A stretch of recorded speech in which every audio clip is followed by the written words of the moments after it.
ಸಚಿವ ರಾಜಣ್ಣ ಅವರು ಇನ್ನೂ ಕೂಡ ಹನಿ ಟ್ರ್ಯಾಪ್ ಯತ್ನ ಪ್ರಕರಣಕ್ಕೆ ಸಂಬಂಧಪಟ್ಟ ಹಾಗೆ ಸಿಐಡಿಯ ವಿಚಾರಣೆಗೆ ಹಾಜರಾಗಲಿಲ್ಲ. ಕಾರಣ ಅವರಿಗೆ ಸಮಯ ಇರಲಿಲ್ವಂತೆ. ಇವತ್ತು ಈ ವಿಷಯವಾಗಿ ಮಾತನಾಡಿದ್ದಾರೆ. ಸದ್ಯದಲ್ಲೇ ನಾನು ಸಿಐಡಿ ವಿಚಾರಣೆಗೆ ಹೋಗ್ತೀನಿ ಅಂತ ಕೂಡ ಹೇಳಿದ್ದಾರೆ.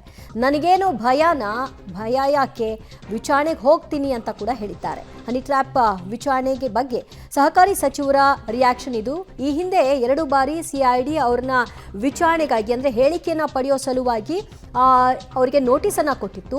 ಆ 2 ಬಾರಿಯೂ ಕೂಡ ಅವರು ನನಗೆ ಸಮಯ ಇಲ್ಲ, ನಾನು ಹೋಗ್ತೀನಿ ಅಂತ ಹೇಳೋ ಮೂಲಕವಾಗಿ ಅವರು ಹೋಗಿರಲಿಲ್ಲ. ಬಟ್ ಇವತ್ತು ಅವರು ಈ ವಿಷಯವಾಗಿ ಪ್ರತಿಕ್ರಿಯೆಯನ್ನು ಕೊಟ್ಟಿದ್ದಾರೆ. ಇನ್ಫ್ಯಾಕ್ಟ್ ಅವರು ಪ್ರತಿಕ್ರಿಯೆ ಕೊಡೋದಕ್ಕೆ ಕೂಡ ನನಗೆ ಸಮಯ ಇಲ್ಲ ಅಂತ ಹೇಳಿದ್ದುಂಟು.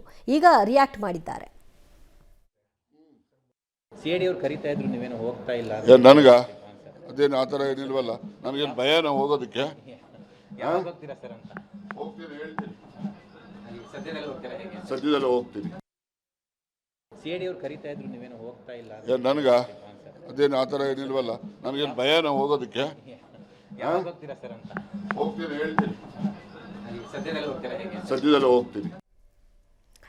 ಈ ಬಗ್ಗೆ ಮತ್ತಷ್ಟು ಮಾಹಿತಿ ಪಡೆಯೋಣ ನಮ್ಮ ಪ್ರತಿನಿಧಿ ಮಸೂದ್ರಿಂದ. ಮಸೂದ್, ಅವರದ್ದೇ ಕೇಸ್, ಅವರದ್ದೇ ಆರೋಪ ಆಗಿತ್ತು, ತನಿಖೆ ಆಗಬೇಕು ಅಂತಲೂ ಅವರೇ ಬಯಸಿದ್ರು, ಆದರೆ ತನಿಖೆಗೆ ಸಹಕಾರವನ್ನೇ ಕೊಡ್ತಿರ್ಲಿಲ್ಲ.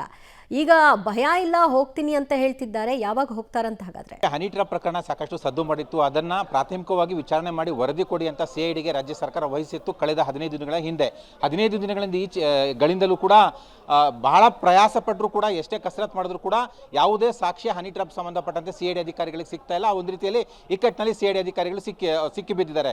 ಈ ಸಂಬಂಧ ಕಳೆದ 5 ದಿನಗಳ ಹಿಂದಷ್ಟೇ ಇದೇ ವಿಧಾನಸೌಧದಲ್ಲಿ ಪರಮೇಶ್ವರ್ ಅವರನ್ನ ಭೇಟಿ ಮಾಡಿ ಸಿಐಡಿ ಡಿಜಿಪಿ ಸಲೀಂ ಅವರು ಒಂದು ಮನವಿನ ಮಾಹಿತಿಯನ್ನು ಕೊಟ್ಟಿದ್ದಾರೆ. ಯಾವುದೇ ದಾಖಲಾತಿಗಳು ಸಿಗ್ತಾ ಇಲ್ಲ, ಇವರು ರಾಜಣ್ಣ ಅವರು ವಿಚಾರಣೆಗೆ ಬನ್ನಿ ಅಂತ ಕೂಡ ಕರಿತಾ ಇದೀವಿ, ಅವರು ಕೂಡ ವಿಚಾರಣೆಗೆ ಬರ್ತಾ ಇಲ್ಲ ಅಂತ ಒಂದು ರೀತಿಯಲ್ಲಿ ಮೌಖಿಕವಾಗಿ ಮಾಹಿತಿ ಕೊಟ್ಟಿದ್ದಾರೆ. ಜೊತೆಗೆ ರಾಜಣ್ಣ ಅವರಿಗೆ ಮಾಹಿತಿ ಕೊಡಿ, ವಿಚಾರಣೆಗೆ ಬನ್ನಿ ಅಂತ ಪದೇ 2-3 ಬಾರಿ ಕರೆದ್ರು ಕೂಡ ಅವ್ರು ಬರ್ತಾ ಇರಲಿಲ್ಲ. ನನಗೆ ಸಮಯ ಇಲ್ಲ ಅನ್ನುವಂಥ ಹೇಳಿಕೆಯನ್ನು ಅವರು ಕೊಡ್ತಾ ಇದ್ರು.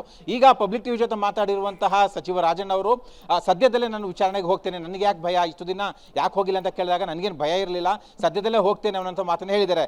ಜೊತೆಗೆ ಅಲ್ಲಿ ಸಾಕ್ಷ್ಯಗಳು ಬೇರೆ, ಅವ್ರ ನಿವಾಸದಲ್ಲಿ ಯಾವುದು ಸಾಕ್ಷ್ಯ, ಭೌತಿಕ ಸಾಕ್ಷ್ಯ ಆಗಲಿ ಡಿಜಿಟಲ್ ಸಾಕ್ಷ್ಯ ಆಗಲಿ ಯಾವುದು ಕೂಡ ಸಿಗ್ತಾ ಇಲ್ಲ. ಹಾಗಾಗಿ ಇವರು ಅನಿವಾರ್ಯವಾಗಿ ಸಚಿವರನ್ನೇ ಕರೆದು ಅವರಿಂದಲೇ ವಿವರಣೆ ಪಡಿಬೇಕಾದಂತಹ ಪರಿಸ್ಥಿತಿಗೆ ಸಿಐಡಿ ಅಧಿಕಾರಿಗಳು ಸಿಗಾಕೊಂಡಿದ್ದಾರೆ. ಹಾಗಾಗಿ ಸದ್ಯದಲ್ಲೇ ಹೋಗ್ತೇನೆ ಅಂತ ಹೇಳಿದ್ದಾರೆ. ಯಾವಾಗ ಹೋಗ್ತಾರೆ ಅಂತ ನೋಡಬೇಕು. ಜೊತೆಗೆ ವಿವರಣೆ ಮಾತ್ರ ಕೊಡ್ತಾರೆ ಅಥವಾ ಏನಾದರೂ ಸಾಕ್ಷ್ಯ ಕೊಡ್ತಾರೆ ಅಂತ ಕೂಡ ಕಾದು ನೋಡಬೇಕು. ಇದು ಸಾಕಷ್ಟು ಕುತೂಹಲ ಮೂಡಿಸಿದೆ. ದಿವ್ಯಾ, ಥ್ಯಾಂಕ್ ಯು ಮಸೂದ್ ನಿಮ್ಮೆಲ್ಲ ಮಾಹಿತಿಗೆ.